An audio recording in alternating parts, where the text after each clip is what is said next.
นี่มีดอกไม้อ้ายเก็บเอามาฝากถามมาแต่ฟ้าหวกพงตรงนกอีนายเอามาซ่อนผมท่านถวายไส้เบื่อ42นะครับมายังขึ้นเขาน้องเกียร์มาในห้องบ่โอ้โอ้เตียวเจ้าคือยังสิให้โซ่อ๋อเพิ่นมาไปเขาน้องเกลือเพิ่นเอานอนแต่แล้วข่อยเป็นลูกน้อง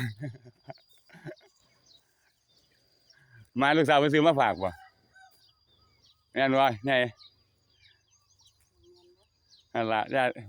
ถ้ามาเพิ่นเอาเองเพิ่นบ่เอาไปญาติลูกดาฮู้ตาบนน่ะข่อยอุตส่าห์นอนรีว่าสิให้เราขุดให้หลายๆเนี่ยวะ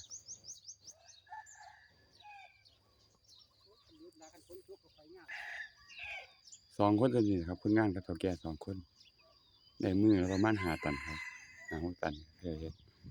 นั่นล่ะครับมันค่อยบ่ขาดทุนได้อ่อนซ่อนหลายยามเจ้าย้ายย่าง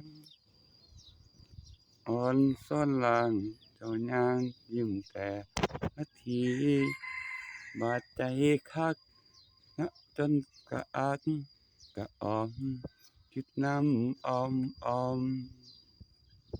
ย้อนคิดฮอดคนดี